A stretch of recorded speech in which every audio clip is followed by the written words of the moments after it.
Halo adik-adik, mahasiswa Fakultas Kedokteran Universitas Erlangga.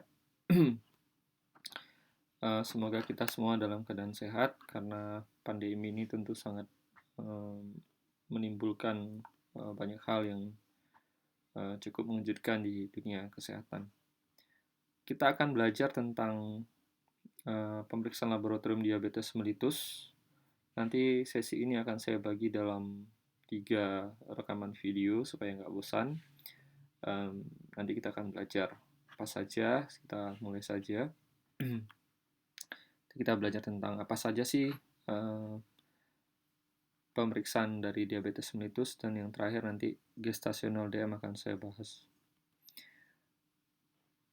Diabetes mellitus itu merupakan suatu kelainan metabolik yang sangat banyak ya dijumpai, dan Indonesia sendiri merupakan negara yang memiliki penderita yang cukup banyak. Um, dengan gambaran hiperglikemia ya pada pasien-pasien diabetes mellitus ini, penyebabnya cukup banyak ya, baik itu karena pengaruh genetika, faktor lingkungan, dan bahkan juga lifestyle ya. Apa saja sih faktor-faktor yang menyebabkan terjadinya hiperglikemia? Bisa oleh karena faktor insulin, bisa karena utilisasi glukosanya atau penggunaan glukosanya, ataupun produksi glukosanya yang meningkat. Ini secara umum hiperglikemia itu bisa dibagi dalam kondisi pre-diabetes maupun yang sudah tegak sebagai suatu diabetes mellitus.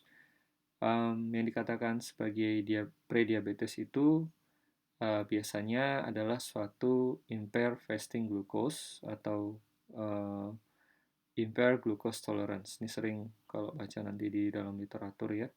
Sedangkan diabetes mellitus sendiri bisa oleh karena uh, tipe yang tidak memerlukan insulin maupun memerlukan insulin untuk pengendaliannya dan untuk survivalnya ke depan.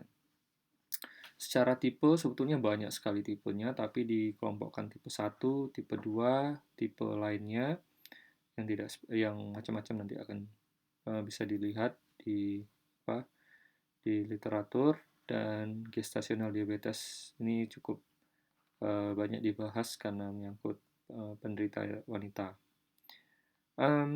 Pemeriksaannya dikatakan seorang itu normal tentu adalah glukosa plasma puasa atau glukosa darah puasa, kemudian 2 jam postprandial, dan juga pemeriksaan A1C. Ini yang masih digunakan sebagai parameter ya.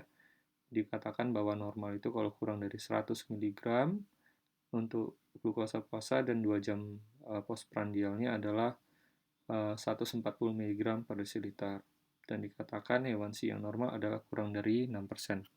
Sedangkan klasifikasi prediabetes A1C-nya antara 5,7 sampai 6,4%, sedangkan diabetes mellitus di atas 6,5%. Ini penting karena dari sinilah kita akan menegakkan diagnosis dan terapi dari pasien. Tipe 1 biasanya karena kerusakan dari sel beta pankreas yang menyebabkan insulinnya bisa mengalami defisiensi, bahkan absolut ya defisiensinya. Penyebabnya lebih sering disebabkan oleh keadaan autoimun maupun suatu keadaan yang dimediasi oleh imun sistem. Sedangkan tipe 2 itu bisa disebabkan oleh karena insulin yang resisten dengan defisiensi insulinnya cukup relatif, sampai dengan adanya pengaruh dari defect pada sekretori insulin ya, dengan terjadinya insulin resisten. Tipe lainnya itu macam-macam, bisa karena faktor genetik, endokrinopati, infeksi, dan sebagainya. Nah, secara umum saya sebutkan bahwa penyebabnya adalah oleh karena kelainan di beta pankreas, menyebabkan insulinnya berkurang baik secara kualitas maupun secara kuantitas atau jumlah. Bisa karena reseptor dari insulin, baik itu penurunan kualitas maupun kuantitas. Bisa karena pengaruh pasca reseptornya insulin, yaitu enzim-enzim yang bekerja.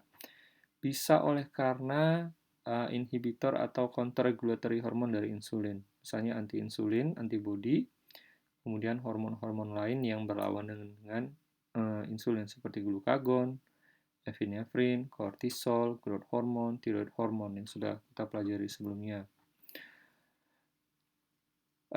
Tipenya yang paling banyak dibahas adalah perbedaan antara tipe 1 dan tipe 2. Memang saat ini di antaranya sekarang sudah banyak juga terjadi perubahan ya, nomenklatur masih, tapi secara umum tipe 1 itu memang paling banyak adalah pada anak-anak, sedangkan tipe 2 pada dewasa, sering muncul ketoasidosis pada tipe 1 dan disebabkan oleh kerusakan sel beta pankreas.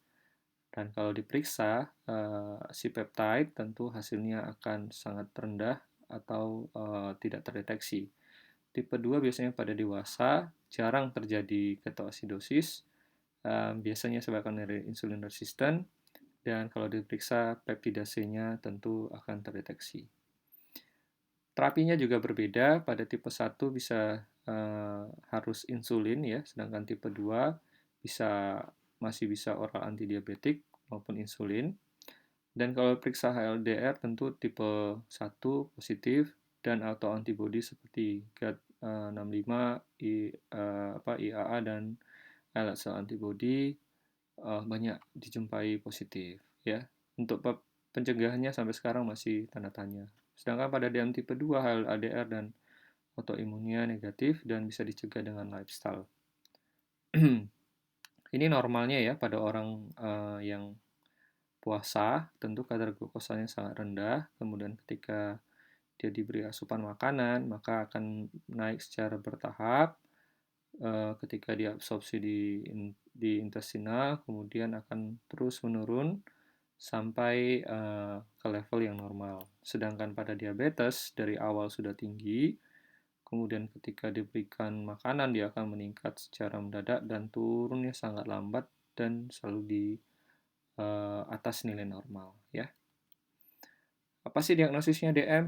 Diagnosis DM biasanya adanya simptom and sign, dulu disebut sebagai 4P ya, poliuri, polidipsi, polifagi, dan penurunan berat badan. Sedangkan gejala lainnya bisa jumpai pruritus, gatal ya, mata kabur, badan lemas, dan erectile dysfunction pada laki-laki. Perkeni sendiri sudah menetapkan bahwa untuk mendiagnosis seorang itu menderita DM maupun American Diabetes Association, bahwa glukosa plasma puasanya lebih dari 126 mg dengan catatan puasanya adalah 8 jam minimal tanpa kalori ya. Atau glukosanya 200 mg dengan TTGO 75 gram. Jadi setelah diberikan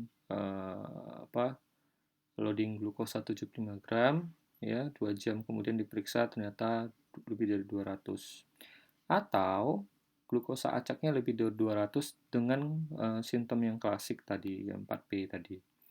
Atau kalau diperiksa HbA1c nanti akan kita bahas ke depan, kadarnya lebih dari 6,5%. Ingat, harus menggunakan metode yang sudah terstandarisasi untuk pemeriksaan HbA1c-nya, yaitu National Glycohemoglobin Standardization Program atau NGSP.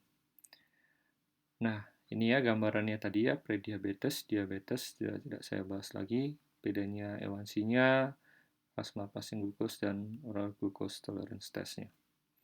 Jadi kuncinya pemeriksaan labnya ada dua yang saat ini untuk mendiagnosis, yaitu glukosa dan A1C. Kita akan bahas glukosa. Glukosa ini untuk pemeriksaannya metodenya macam-macam. Metode kimia, enzimatik, dan maupun yang sekarang banyak beredar adalah menggunakan POCT atau dengan berbagai macam merek dagang yang biasanya ketika kita mahasiswa kita melakukan pemeriksaan kepada orang-orang dalam komunitas ya dengan menggunakan kit yang sangat kecil itu. Nah, pemeriksaan apa sih yang digunakan? Biasanya kalau di laboratorium kita menggunakan enzimatik karena itu merupakan pemeriksaan yang standar dan lebih spesifik. Metodenya macam-macam ya, glukos oksidase, glukos dehidrogenase, dan eksokinase. Yang paling bagus adalah eksokinase. Glukos oksidase bisa menyebabkan false low apabila orangnya memiliki asam urat, bilirubin, asam askorbat yang tinggi di dalam darah. Karena apa? Tentu akan mengganggu enzim peroksidasenya. Sedangkan oksidator yang kuat akan menyebabkan peninggian palsu. Heksokinase ini tidak dipengaruhi oleh bahan-bahan tadi, tetapi apabila terjadi hemolisis maupun hiperbilirubin yang sangat ekstrim, maka akan terjadi positif rendah kalau diperiksa glukosa. Jadi harus diperhatikan hati-hati dalam menganalisis suatu hasil pemeriksaan. Dan heksokinase sendiri merupakan metode reference untuk pemeriksaan glukosa karena apa? Dia menggunakan coupling dari reaksi glukosa 6-fosfat dehidrogenase sehingga dia lebih spesifik dan interferensinya sangat sedikit.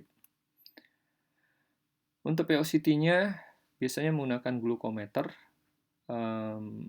atau sebut POCT, mudah, menggunakan sampelnya kapiler, volumenya kecil, maintenance-nya sedikit, dan biasanya kalibrasinya sudah otomatis. Apa sih POCT itu isinya? Ternyata di dalamnya ada biosensor. Ada biosensor ya, sensornya bisa imun, bisa resonan, bisa glukos, bisa biochip, biokomputer, ada bioelemen dan sensor elemen. Bioelemennya biasanya enzim, antibodi atau bakteri, tapi pada pemeriksaan yang beredar di pasaran biasanya menggunakan enzim. Sensor elemennya biasanya menggunakan resonan, thermal, atau ini bukan ions ya, ion sensitif ya. Tapi yang kita gunakan biasanya paling banyak adalah electrochemical biosensor. Metodenya amperometri dan yang kedua adalah reflektan fotometri. Kalau amperometri ini darah diteteskan dengan enzim, kemudian akan terjadi reaksi menghasilkan elektron, elektronnya nanti akan ditangkap oleh detektor sehingga terbaca berapa hasil dari kadar glukosanya secara tidak langsung. Syaratnya harus dibandingkan dengan pemeriksaan heksokinase, dia harus kurang dari 20%. Apa saja faktor yang bisa mempengaruhi hasilnya? Banyak sekali, mulai dari pre-analitik, analitik, hingga pasca analitik. Baik itu karena sampelnya bisa berbeda, kapiler, vena, kemudian instrumennya belum bersih, kemudian QC-nya tidak dijalankan dengan baik, dan kondisi pasien sendiri yang tekanan darahnya rendah ya. Sedangkan yang analitik biasanya glukosanya sangat ekstrim, tinggi sekali, atau hematokritnya terlalu tinggi atau terlalu rendah, kemudian lot number yang tidak sesuai ya dengan yang akan dikerjakan, kemudian tekniknya yang salah dalam mengerjakan, dan kadar oksigennya juga terganggu. Sedangkan secara post analitik tentu saat kita menginputkan data. Itu yang bisa saya jelaskan untuk sesi pertama ini. Semoga bisa dipahami.